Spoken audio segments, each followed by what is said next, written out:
তো hey tech people, welcome back to our family হ্যাকরিক্স one second. আমি তোমাদের হোস্ট যে let's start another tech show. তো আজকে যে ব্যাপারে আলোচনা করব, দেখো আমরা গ্রিন স্কিন ক্রোমা কি এই ব্যাপারে তো অনেক সবসময় আমরা শুনি, কিন্তু আমরা কখনো কি মনে করেছি যে আমাদের যে গ্রিন স্কিনই কেন লাগানো হয়, ইয়েলো তারপরে তোমার রেড ব্লু এগুলো কি লাগানো হয় না, বা হলে কখন হয়? তো সেই ব্যাপারে ভিডিওটা হবে। তো ভিডিওটা অবশ্যই ইনফরমেটিভ হবে, তো যাদের যাদের ইন্টারেস্ট আছে অবশ্যই লাস্ট অবধি দেখো। তো সর্বপ্রথম বলে নিই, আমরা যে অনেক সময় ইউটিউবে ভিডিও দেখি কিংবা অন্যান্য মুভি সেন্স দেখি, যেখানে কিন্তু একটা যুদ্ধ হচ্ছে, পিছনে প্রচুর সৈনিক যাচ্ছে, গাড়ি উড়ে যাচ্ছে, এগুলো কিন্তু অনেক সময় রিয়েলিটি হয় না। এগুলো কীরকম হয়, পিছনে গোটা গ্রিন স্কিনের সেট আপ থাকে, তার মধ্যে থেকে হিরো ছুটে যাচ্ছে, সেখানে কিন্তু দেখানো হচ্ছে যে জঙ্গলের মধ্যে দিয়ে হিরো ছুটে যাচ্ছে। তখন কি করা হয়, জাস্ট ওই যে গ্রিন স্ক্রিন থাকে ওটা কিন্তু এডিটিংয়ের মাধ্যমে রিমুভ করে যে কোনো ব্যাকগ্রাউন্ড কিন্তু পিছনে দেওয়া যেতে পারে, সেটা জঙ্গলের হোক, সেটা কোনো কালার ব্যাকগ্রাউন্ড হোক, সেটা কিন্তু দেওয়া যায়।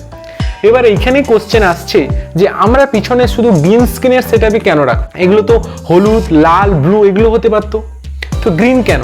দেখো, আমাদের মানুষের শরীরের রং প্লাস আমাদের জামা কাপড় বেশিরভাগ সময় কিন্তু গ্রিন হয় না।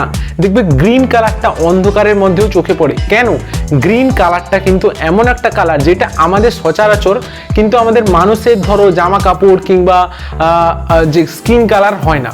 ফলে কি হয়, একটা যদি গ্রিন ব্যাকগ্রাউন্ড থাকে তখন কি হয়, ওটা খুব সহজেই রিমুভ করা হয়। যখন এডিটিং করা হয় তখন সফটওয়্যার বুঝে নিতে পারে যে এটা জামার কালার, পিছনে এটা গ্রিন কালার, তো গ্রিন কালারটা রিমুভ করে পিছনে যে কোনো ব্যাকগ্রাউন্ড দেওয়া যায়।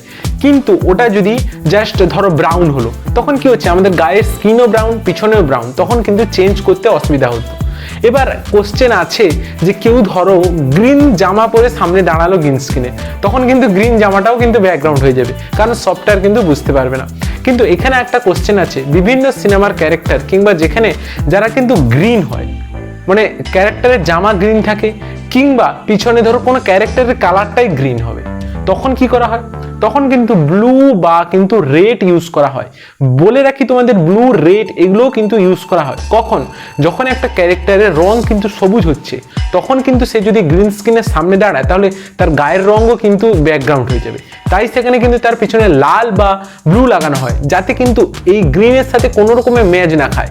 সবচেয়ে ইউনিক কালার রাখা হয়, যাতে এই জন্যই কিন্তু গ্রিন রাখা হয়, যাতে কিন্তু খুব সহজে কিন্তু ব্যাকগ্রাউন্ডটা রিমুভ করা হয়, এবং এডিটিং এর মাধ্যমে ক্রোমা কি এর মাধ্যমে কিন্তু আমরা খুব সহজে কিন্তু রিমুভ করতে পারি। তো এই ছিল কিছু নলেজ, যেটা কেন গ্রিন স্ক্রিনে সবুজ রাখা হয়। আর এটাও বললাম যে শুধু সবুজ নয়, লাল, ব্লু এগুলোও রাখা হয় কখন, যখন কিন্তু একটা ইউনিক কালারের জন্য। ধরো মানুষের ধরো এমন একটা ক্যারেক্টার আছে যে সবুজ, ঠিক আছে, এটাও হতে পারে এমন কোনো ক্যারেক্টার আছে যে লাল, তখন তাকে সবুজ রাখলো, বা যে ব্লু তাকে তখন পিছনে রেড বা গ্রিন রাখলো। এরকম করেই কিন্তু সব কাজ হয়, কিন্তু গ্রিন কালারটা সচরাচর ইউজ হয় এই জন্যই, যাতে কিন্তু একটা গ্রিনটা একটা ইউনিক কালার। তো বোঝাতে পারলাম। তো আশা করি ভিডিওটা ভালো লেগেছে। ভিডিওটা ভালো লাগে আর শেয়ার করো বন্ধুদের মধ্যে, আর আমার চ্যানেলটা ঘুরে দেখো, আশা করি ভালো লাগবে। যারা আমার প্রিভিয়াস ভিডিও এখনো মিস করে গেছো, এখান থেকে দেখতে পারো। আর যারা আমার ডার্ক ওয়েবের সিরিজ এখনো দেখোনি, তো এখানে একটা ডার্ক ওয়েবের ভিডিও দিয়ে রাখলাম, এটা দেখতে পারো। তো বাই বাই, টাটা, দেখা হচ্ছে পরের ভিডিওতে।